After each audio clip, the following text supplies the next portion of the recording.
Camera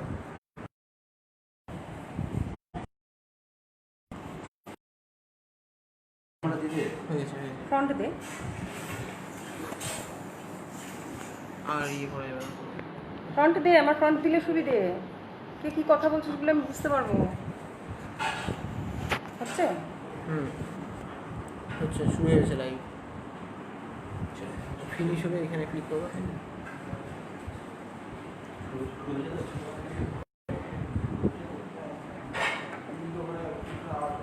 নমস্কার, আমি শর্মিষ্ঠা নন্দী। নাইয়া লাইভের আজকের অনুষ্ঠানে আমি এসেছি। আপনারা সবাই এসেছেন, তার জন্য অসংখ্য ধন্যবাদ। নাইয়া লাইভকে অসংখ্য ধন্যবাদ তাদের সঙ্গে আমাকে যুক্ত করার জন্য।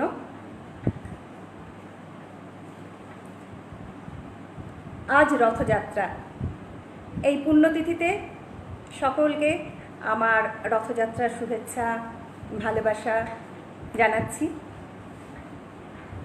একটা লাইন খুব মনে পড়ছে, রথ বললেই আমাদের যেটা মনে হয় যে রথের মেলা, রথের মেলা দেখতে যাওয়া, পাঁপড় ভাজা, বৃষ্টি।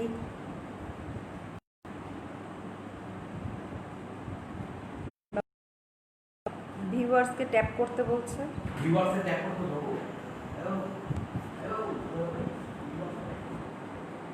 আচ্ছা, আপনারা কি দেখতে পাচ্ছেন? অঙ্কিতা, আমি তো বুঝতে পারছি না, দুজন দেখছে। কই অঙ্কিতা, তুমি একটু ইয়ে বলে দাও, আমি বুঝতে পারছি না দেখা যাচ্ছে কিনা। চ্যাট করলে বুঝতে পারছি। সঙ্গীতা দেখছে মনে হয় না? হ্যাঁ, সঙ্গীতা দেখছো? 4 জন করা হয়েছে, 5 জন দেখছে। তো আজকে আমরা এখানে এসেছি আড্ডার ছলে, কবিতার সঙ্গে আড্ডা, এই সব কিছুর জন্য।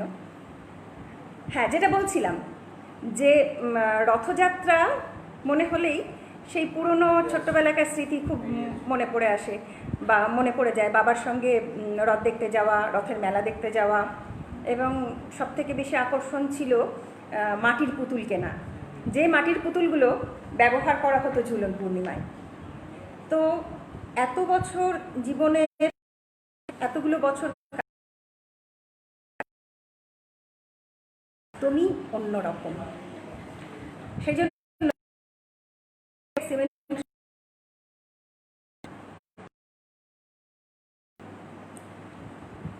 যেটা আমাদের রথ বলেই যে দুটো লাইন সবসময় মনে পড়ে, যে রথযাত্রা লোকারণ্য মহা ধুমধাম, ভক্ত করিছে প্রণাম। আর এবছর কি মনে হচ্ছে জানেন? মনে হচ্ছে করোনার প্রভাবে আজ লোকশূন্য হায়, জগন্নাথ সুভদ্রা বলরাম একা চলে তাই। রথযাত্রা বললেই একটা কবিতা আমার পড়তে খুব ইচ্ছে, রবীন্দ্রনাথ ঠাকুরের রথযাত্রা, কিন্তু কণ্ঠে এটা শুনেছি, আমি এটা আপনাদের শোনালাম না।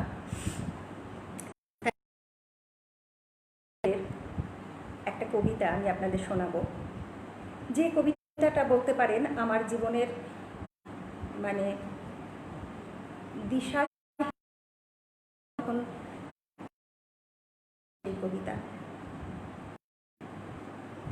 খুব সম্প্রতি একজন সেলিব্রিটির মৃত্যুকে নিয়ে একটা কথা আমাদের সামনে খুব এসেছে। সেটা আমার তখন খুব মনে হয় যে মানুষ ডিপ্রেশনে ভোগে। আচ্ছা, এসেছে আবার। যেটা বলছিলাম যে খুব কাছের মানুষদের থেকে বা আশেপাশে যখন আঘাত পায় তখন আমরা, এবং সেই ভেঙে পড়ার জায়গাটা থেকে তো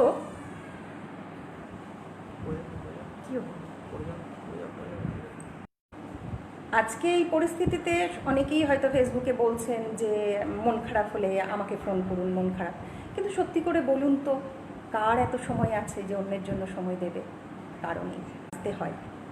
আর সেই ওভারকাম করতে যে কবিতাটা আমার মনে হয় যে প্রত্যেকের ভেতর থেকে মেনে নিয়ে চললে বোধহয় সমস্যা হয় না। আপনারা এতক্ষণে যারা কবিতা ভালোবাসেন, কবিতা করেন, তারা বুঝে গেছেন আমি, হ্যাঁ, বোঝাপড়া। সেই কবিতাটা আমি একটুখানি শোনাই আপনাদের। মনেরে আজ কহ যে ভালো মন্দ যাহাই আসুক, সত্যের এলাও সহজে। কেউ বা তোমায় ভালোবাসে, কেউ বা বাঁচতে পারে না যে। কেউ বিকিয়ে আছে, কেউ বা ধারে না যে। কতকটা যে স্বভাব তাদের, কতকটা বা তোমারও ভাই, কতকটায় ভবের গতি, সবার তরে নয় সবাই। তোমায় কতক ফাঁকি দেবে, তুমিও কতক দেবে ফাঁকি। তোমার ভোগে রইবে কত, পরের ভোগে রইবে বাকি। মানধাতারি আমল থেকে চলে আসছে এমনি রকম। তোমারই কি এমন ভাগ্য, বাঁচিয়ে যাবে সকল যখন? মনেরে আজ কহ যে ভালো মন্দ যাহাই আসুক, সত্যের এলাও সহজে। অনেক ঝঞ্ঝা কাটিয়ে বুঝি এলে সুখের বন্দরেতে। জলের তলে পাহাড় ছিল, লাগলো বুকের অন্দরেতে। মুহূর্তেকে পাঁজরগুলো উঠল কেঁপে আত্মরবে। তাই বলি কি সবার সঙ্গে ঝগড়া করে মরতে হবে? ভেসে থাকতে পারো যদি সেইটে সবার চেয়ে শ্রেয়। না পারো তো বিনা বাক্যে টুক করিয়া ডুবে যেও। এটা কিছু অপূর্ব নয়, ঘটনা সামান্য খুবই। শঙ্কা যেথায় করে না কেউ, সেইখানে হয় জাহাজ ডুবি। মনেরে আজ কহ যে ভালো মন্দ যাহাই আসুক, সত্যের এলাও সহজে। তোমার মাপে হয়নি সবাই, তুমিও হওনি সবার মাপে। তুমি মরো কারো ঠেলায়, কেউ বা মরে তোমার চাপে। তবু ভেবে দেখতে গেলে এমনি কিসের টানাটানি? তেমন করে হাত বাড়ালে সুখ পাওয়া যায় অনেকখানি। আকাশ তবু সুনীল থাকে, মধুর ঠেকে ভোরের আলো। মরণ এলে হঠাৎ দেখি মরার চেয়ে বাঁচাই ভালো। যাহার লাগি চক্ষু বুজে বহিয়ে দিলাম অশ্রু সাগর, তাহারে বাদ দিয়েও দেখি বিশ্বভুবন মস্ত ডাগর। মনেরে তাই কহ যে ভালো মন্দ যাহাই আসুক, সত্যের এলাও সহজে। নিজের ছায়া মস্ত করে অস্তাচলে বসে বসে আঁধার করে তোলো যদি জীবনখানা নিজের দোষে। বিধির সঙ্গে বিবাদ করে নিজের পায়েই কুড়ুল মারো, দোহাই তবে এই কার্যটা যত শীঘ্র পারো সারো। খুব খানিকটা কেঁদে কেটে অশ্রু ঢেলে ঘরা ঘরা, মনের সঙ্গে এক রকমে করে নে ভাই বোঝাপড়া। তাহার পরে আঁধার ঘরে প্রদীপ খানি জ্বালিয়ে তোলো। ভুলে যা ভাই কাহার সঙ্গে কতখানি তফাৎ হলো। মনেরে তাই কহ যে ভালো মন্দ যাহাই আসুক, সত্যের এলাও সহজে। তো এই মুহূর্তে দাঁড়িয়ে আমার যারা বন্ধু আছেন আজকে সামনে, তাদের আমি এই কথাটাই বলবো যে ভালো মন্দ আমাদের সামনে যাই আসুক, সেইটাকে আমাদের সহজে মেনে নিতে হবে। কেউ আমাদের মাপে হয়নি। আমিও কারো মাপে হইনি, সুতরাং মানিয়ে নিয়ে চললেই সব থেকে ভালো, ডিপ্রেশন থেকে মুক্তি পাওয়ার একমাত্র উপায়। যাই হোক, খুব ভারী ভারী কথা। একটা একটা হালকা কবিতা শোনাই, একটা মজার কবিতা। একটা সময় মেয়ে দেখতে লোকে আসতো, এবার এখনও আসে। মেয়ে দেখতে আসলে যেটা হয়, মেয়েদের সামনে বসিয়ে তার বিভিন্ন খুঁত, তার হেঁটে, আগে তো আরও বেশি ছিল, হেঁটে চলে দেখা, বিভিন্ন জিনিস ছিল। তো এইটা নিয়েই শুভশ্রী রায়ের একটা খুব মজার কবিতা, রঞ্জনবাবু ও মেয়ে দেখা। চুপ! রঞ্জনবাবু মেয়ে দেখছেন, কোনো কথা বলে এখন ওকে বিরক্ত করবে না।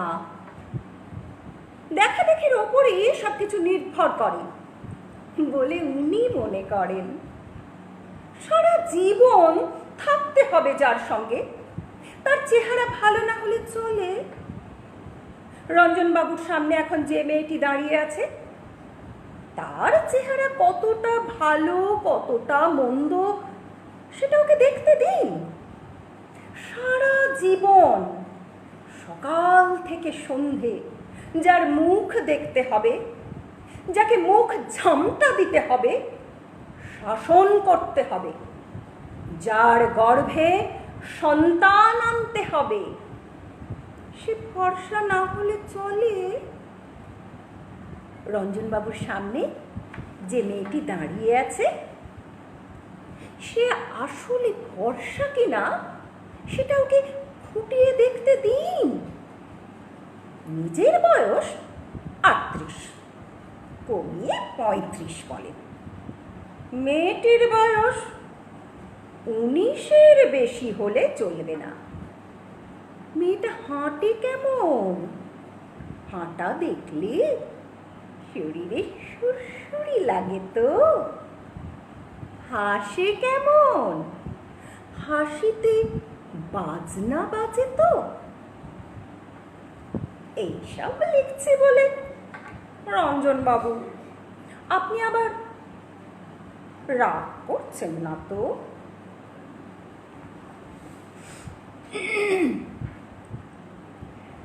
এরকম রঞ্জনবাবুর সংখ্যা অনেক। হয়তো এখনকার দিনে ছবিটা একটু পাল্টেছে, কিন্তু বেশিরভাগ সময় এই ছবিটাই আমাদের দেখতে হয়েছে সাধারণ পরিবারে, বিশেষ করে মধ্যবিত্ত পরিবার, নিম্ন মধ্যবিত্ত পরিবারে। আচ্ছা, এবার অন্য একটা শোনাই। যেহেতু এটা বর্ষাকাল, বর্ষার ঠিক নয়, একটা কবিতা আমি শোনাই। অনেকদিন পর কবিতাটা করছি, আমার হঠাৎ মনে হলো আজকে পড়ি, অনেকদিন পড়িনি। রণজিৎ দাসের লেখা ল্যাপটপ। ধান ক্ষেতের ল্যাপটপে মাটির সঙ্গে চ্যাট করছে বৃষ্টির ফোঁটা। কেমন আছিস মাটি? শ্রাবণের সঙ্গে তোর বিয়ে হলো, খবরই দিলি না। ছিলাম না হয় টরেন্টোতে, তা বলে কি আউশ গ্রামের আলপথে কুলো মাথায় করে তোর বিয়েতে উলু দিতাম না? ভেরি ব্যাড মাটি। তুই তোর ছোটবেলার বুঝুন ফ্রেন্ডকে এমন প্লেনের মতো সহজেই ভুলে গেলি? তুই তো জানিস মেঘনাদের সঙ্গে আমার লিভ টুগেদার ইজ সো কুল। কিন্তু মাঝে মাঝে মনটা হাহাকার করে ওঠে। নক্ষত্রদের নাইট ক্লাব, স্ট্র্যাটোস্ফিয়ারে কি চাই জীবনে আমরা? তুই কি জানিস মাটি, কাদা জলে অঙ্কুরের ঘ্রাণে আমরা টরেন্টোতে আছি। আমাদের সন্তানকে চাইল্ড ওয়েলফেয়ার পুলিশ নিয়ে গেছে স্নেহের সন্ধানে। এরপর কি আর থাকে জন্ম আর জীবনের মানে? যাই হোক, ভালো থাকিস শ্রাবণের নববধূ, অঘ্রাণের প্রাউড মাদার। তোর গর্ভাধান মানে তোর গর্ভে ধান, মাই বেস্ট উইশেস। আউশ গ্রামের খেতে বেজে উঠুক নবান্নের গান।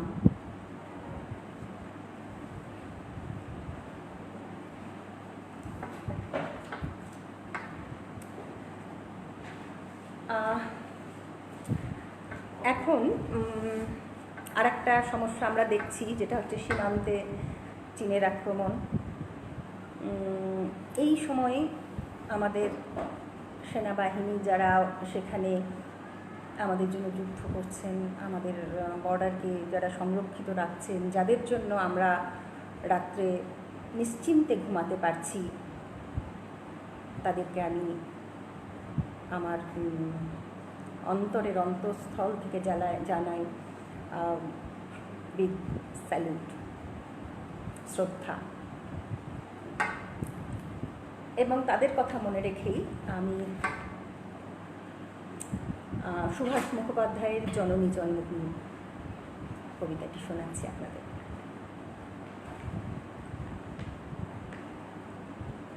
আমি ভীষণ ভালোবাসি আমার মাকে,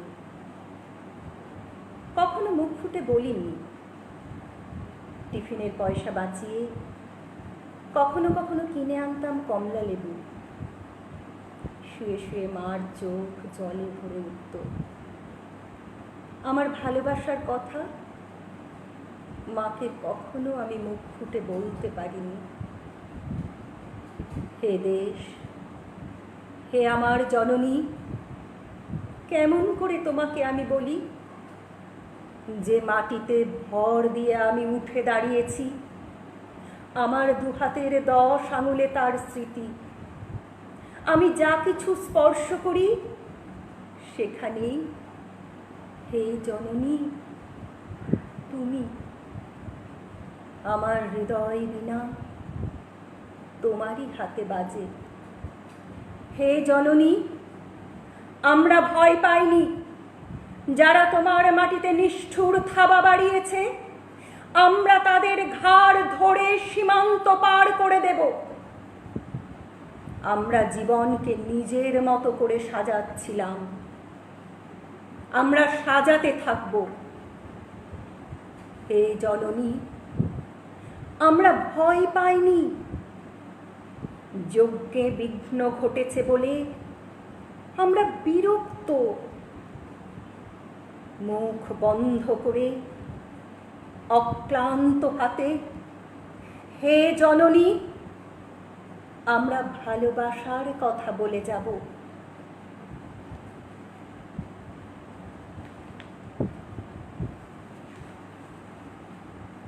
কে কে দেখছেন কিচ্ছু বুঝতে পারছি না, কেউ কোনো রকম উত্তর নেই, তাহলে আড্ডা জমবে কি করে? একটু না কথা বললে তো আড্ডা জমে না। অঙ্কিতা আছো, রিঙ্কু আছো, রামপ্রসাদ আছে, আচ্ছা।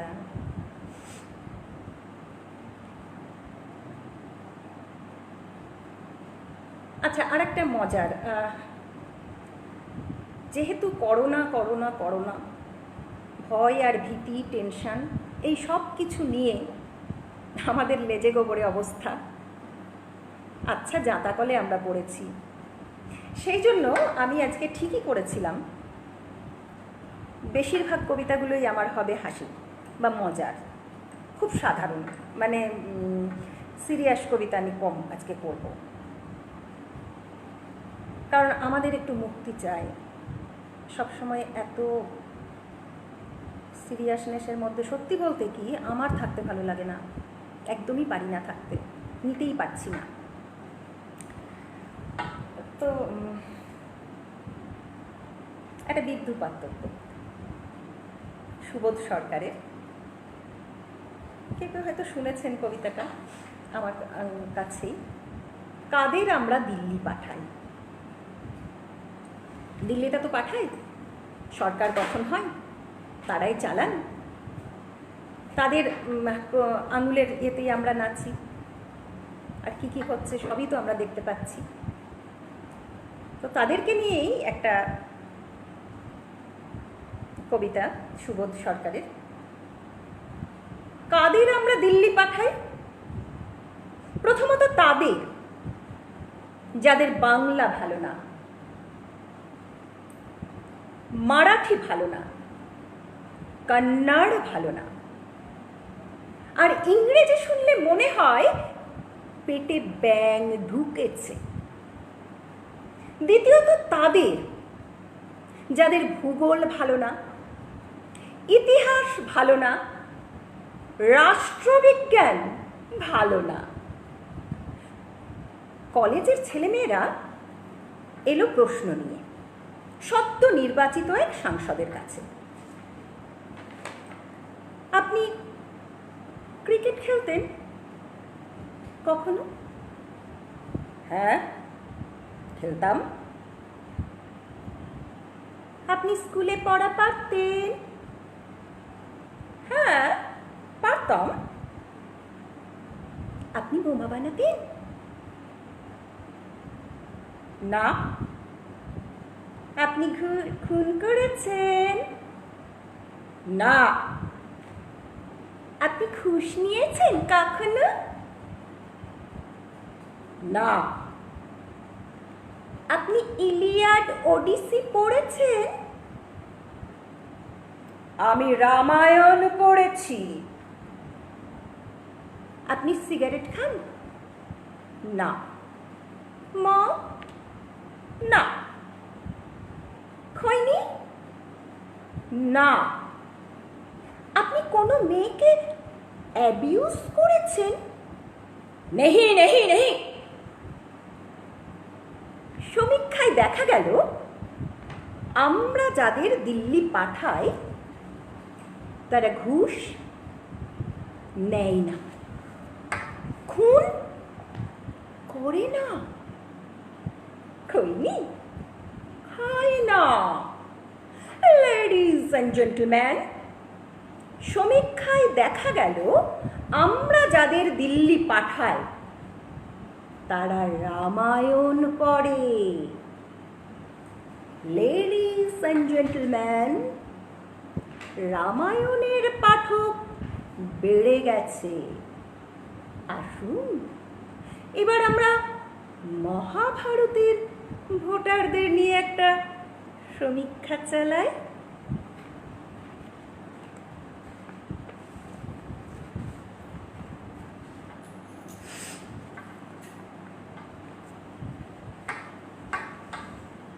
প্রায় আধ ঘন্টা হতে চলল।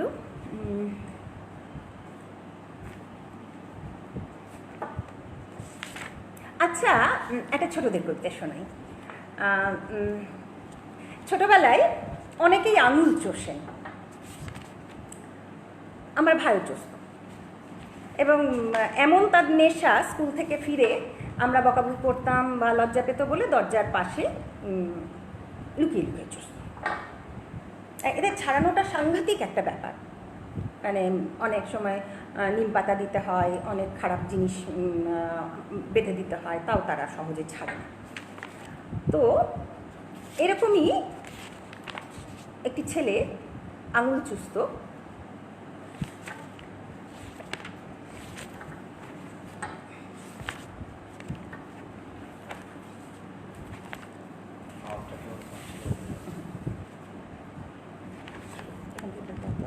আচ্ছা, আওয়াজটা ঠিক মতন পাওয়া যাচ্ছে? আওয়াজটা পাওয়া যাচ্ছে? আওয়াজটা পাওয়া যাচ্ছে ঠিক মতো? মোহর আছো, বাহ, থ্যাংক ইউ। তো আজকে ভোঁদার গল্প শোনাই। হ্যাঁ, ক্লাস 1-এর ভোঁদার ছিল আঙুল চষার রোগ। তাই নিয়ে তার বাবা মায়ের খুব হতো দুর্ভোগ। হোমিওপ্যাথি, অ্যালোপ্যাথি, টোটকা, কবিরাজি, কোনো কিছুতেই হয়নি সুফল। রোগটা এমন পাজি।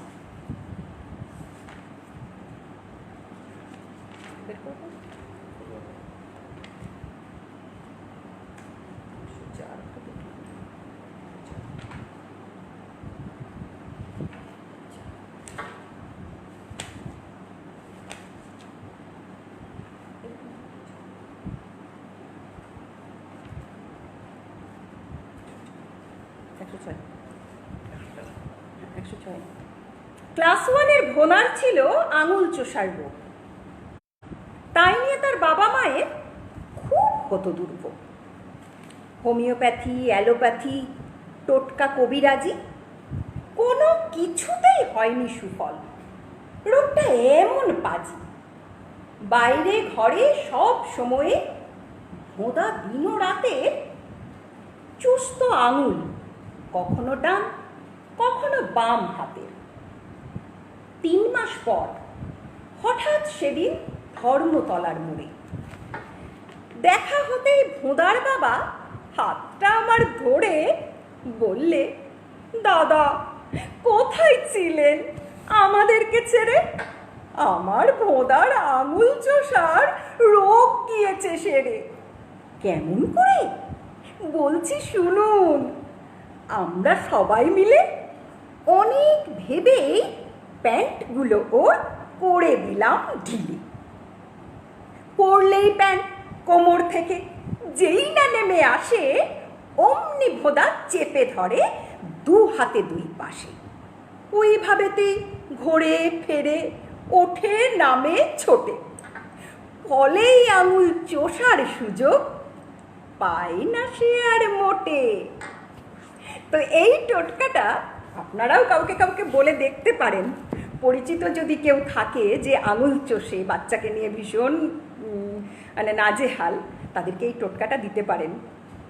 ঠিক আছে, সময় বোধহয় শেষ হয়ে এসেছে।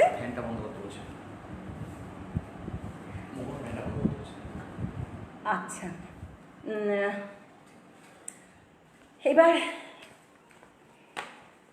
এবার একটু সিরিয়াস একটা কবিতা শোনাই।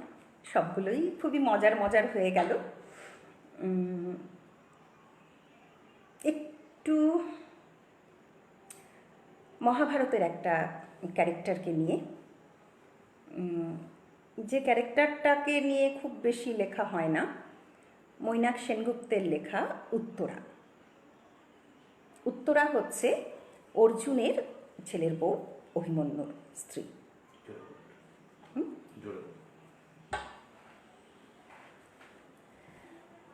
কাঠের পুতুলের মতো বেজে উঠেছি বারংবার পুরুষের হাতের অদৃশ্য সুতোয়। কিশোরী মনের সন্ধান কেউ নেয়নি। তখন বালিকা বেলা, শিখতাম নাচ, অপূর্ব শিক্ষাগুরু অনায়াস দক্ষতায় মুদ্রাগুলি তুলে নিতেন আমার হাতে পায়ে পল্লবে। আমিও বড় সহজ ছিলাম তার কাছে। তিনি তো পুরুষ ছিলেন না, আর পুরুষের কাছে সহজ হবার বয়সও সেদিন আমার ছিল না। ঘটনার ঘন ঘটায় হঠাৎ সরে গেল অবগুণ্ঠন, উন্মোচিত হল বৃহন্নলার পুরুষত্ব। তিনি কোনো নপুংসক নন, বীর শ্রেষ্ঠ অর্জুন। আমার পিতার বিপদে তার পাশে এসে দাঁড়ালেন কৃষ্ণ সখা। তার বিনিময়ে আমার পিতা উপঢৌকন হিসেবে তুলে দিতে চাইলেন আমাকে অর্জুনের করপিটে। পিতৃ সাম্রাজ্য, আমার গুরু অর্জুন, বৃহন্নলা অর্জুন, আমার পিতা। হায়, একবারও জানতে চাইলেন না, উত্তরা তুই কি চাস মা, কাকে চাস? মহানুভব অর্জুন একবার, জীবনে হয়তো একবারই নারীর মন বোঝার চেষ্টা করেছিলেন। কারণ যাই হোক, অর্জুন আমাকে নির্বাচিত করলেন পুত্রবধূ হিসাবে। পুত্রবধূ অভিমন্যু ঘরণী। অর্জুনও কি আমার মত জানতে চেয়েছিলেন? না, সে অভ্যাস পুরুষদের কোনো কালেই ছিল না। তবু হয়তো অদৃশ্য কোনো বিধাতা পুরুষের ইচ্ছেই তার চাওয়া আর আমার পাওয়া মিলে গিয়েছিল। দেব কিশোরের মতো তার অবয়ব, বাল্যকাল থেকেই প্রবাদ প্রতিমস্ত্র নৈপুণ্য। পুরুষোত্তম কৃষ্ণ তার মাতুল, তিনি অভিমন্যু। বিধাতা পুরুষের ইচ্ছেই বিধাতা পুরুষ, নারীর কোনো বিধাতা নেই। যদি থাকতেন তবে নিশ্চয়ই আমার জন্য অন্য কিছু লেখা থাকত। মানব ইতিহাসে সম্ভবত আমি একমাত্র নারী যার বিবাহ উৎসবের সঙ্গে সঙ্গে চলেছিল এক মহাযুদ্ধের প্রস্তুতি পর্ব। বিবাহের কোমল রাগিনী ছাপিয়ে উচ্চতর হচ্ছিল রণসঙ্গীতের সুর। তবুও পরিণয় হলো। সকলে বলেছিল বিবাহ শয্যায় আমাকে নাকি সাক্ষাৎ অমর্ত্যলোকের বাসিন্দা বলে ভ্রম হচ্ছিল। মনে এবং শরীরে হঠাৎ করে অনুভব করলাম আমি যেন আর কিশোরীটি নেই। অভিমন্যুর চোখে চোখ পড়া মাত্রই বুঝলাম সেই মুহূর্ত থেকে আমি যুবতী, ঝর্ণা নই, জলপ্রপাত। পাপড়িগুলো ছড়িয়ে নিজেকে মেলে ধরার রাতটা বড় তাড়াতাড়ি ফুরিয়ে গেল। সকাল হলো পৃথিবীতে, আর আমার জীবনে রাত্রি অবসানের সঙ্গে সঙ্গে কুমার অভিমন্যু পৌঁছলেন বিরাট রাজসভায়, যুদ্ধের অভিসন্ধিতে। তবে আমিও মরুনন্দিনী। ঊষর বালুকারাজির মাঝে আমার বেড়ে ওঠা, আজন্ম ক্ষত্রিয় মূল্যবোধ সঞ্চারিত আমার ধমনীত। মূল্যবোধ, মানবিক বোধগুলিকে যে বিভিন্ন জাগতিক নীতির মূল্যে কিনে নেয়। ক্ষত্রিয় নারী কি যুদ্ধ ভয়ে বিচলিত হতে পারে, না বিচলনের প্রকাশ ঘটাতে পারে? মাত্র মাস ছয়েক ছিল আমাদের দাম্পত্য জীবন। স্পষ্ট মনে আছে কি উত্তম ছিল সেই ভালোবাসার দিনগুলো। সুভদ্রা পুত্র অভিমন্যু যেন মাতুল কৃষ্ণের মূর্ত উত্তরাধিকার, অনবদ্য তার প্রেম কলা। তারপর ভারতবর্ষ জুড়ে বেজে উঠল রণসঙ্গী, ধর্মযুদ্ধ। ধর্মযুদ্ধ, যুদ্ধের আবার ধর্মাধর্ম। কি দেয় যুদ্ধ? নারীকে দেয় অকাল বৈধব্য, পুত্র শোক, সহোদরের বিয়োগ যন্ত্রণা। আর পুরুষকে শোণিত মেদ শয্যায় মাখামাখি ক্ষণস্থায়ী জয়ের মিথ্যা গৌরব। আচ্ছা, মাতৃগর্ভে সমস্তার্থে জ্ঞানার্জন সম্ভব? এক কিশোরকে অমরত্বের ভ্রান্ত প্রতিশ্রুতি দিয়ে তারই পিতৃব্যেরা ঠেলে দেন রক্তলোলুপ সাতসাত্রী হিংস্র সাপদের মুখে। চক্রব্যূহ, সিংহাসনের লোভের চক্রব্যূহ, ক্ষমতার চক্রব্যূহ, পিতৃতন্ত্রের চক্রব্যূহ। ধর্মপুত্র যুধিষ্ঠির, নরশ্রেষ্ঠ কৃষ্ণ, মহাবলী ভীম, কেউ একবারও ভেবেছিলেন এই কিশোরীর কথা? পিতৃপ্রতিম এই মানুষগুলোর মনের আয়নায় একবারও কি ভেসে উঠেছিল উত্তরার এক জোড়া কিশোরী আঁখি? ওঠে না। ক্ষমতার দাবা খেলায় মগ্ন পুরুষ তাই স্বচ্ছন্দে নির্বাসন দিতে পারে কৈশোরকে, নারীত্বকে। হা অভিমন্যু, যুদ্ধের 12টা দিন আমি গর্বিত হয়েছি তোমার জন্যে। দুরু দুরু বুক নিয়ে গর্বিত হয়েছি আশঙ্কায়, অহংকারে। অবশেষে অবশেষে ত্রয়োদশ দিনে, অভিমন্যু, আমি বাঁচতে চাই না, আমিও যাব তোমার সঙ্গে অমর লোকে। না মাতুল কৃষ্ণ, আমাকে বাধা দিও না। কোথায় কোথায় তোমার পরাণ সখা, যিনি আমাকে নির্বাচিত করেছিলেন পুত্রবধূ হিসাবে? সেই বীর শ্রেষ্ঠ অর্জুন, যিনি আপন আত্মজকে শত্রু সায়ক থেকে রক্ষা করতে অক্ষম। ঠিক এমনকি অন্তঃপুরবাসিনীদের সম্মুখীন হবার সাহসও তার নেই। তাই মাতা সুভদ্রাকে, মাতা দ্রৌপদীকে আর আমাকে শান্ত করতে তোমায় পাঠিয়েছে। তুমি কি বলবে আমি জানি নারায়ণ, শৈশব থেকেই শুনে আসছি, দেখে আসছি, ক্ষত্রিয় যোদ্ধাদের জীবনটাই অনিশ্চিত। তার জন্য শোক করো না, উনি অমৃত জগতের বাসিন্দা হয়েছেন। আমিও তো তাই চাই, চাই তার সহগামিনী হতে। আমায় নিবৃত করছো কেন? নারী বলে কি সেই অধিকারটুকুও প্রাপ্য নয় আমার?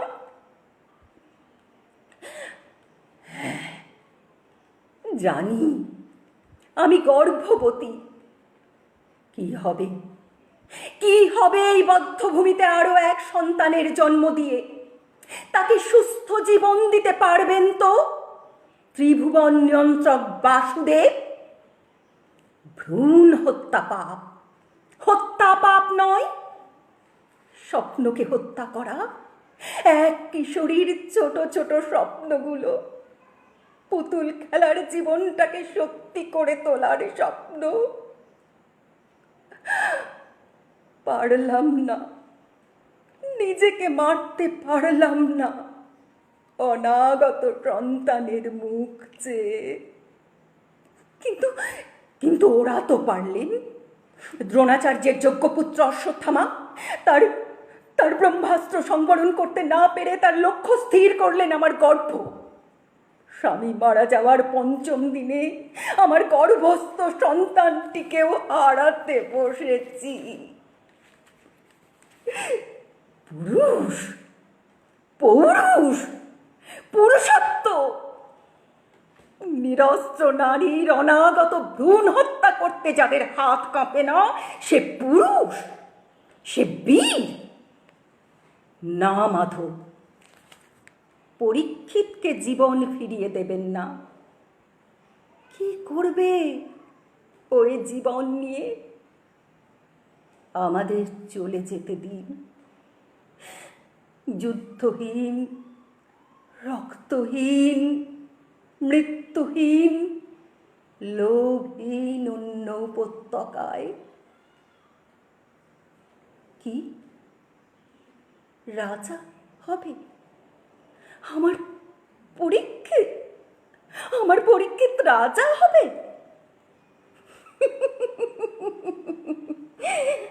রাজা, রাজত্ব, শোণিত পিচ্ছিল পথে বিষাক্ত দীর্ঘশ্বাসের আবহাওয়ায় ছুটবে তার রথ লোভের রাজপ্রাসাদের দিকে।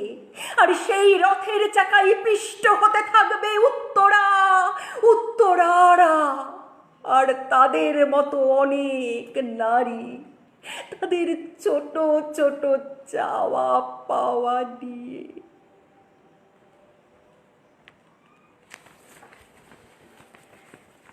ঠিক আছে, ভালো লাগলো খুব। আমি জানি না আপনাদের আনন্দ দিতে পেরেছি কিনা।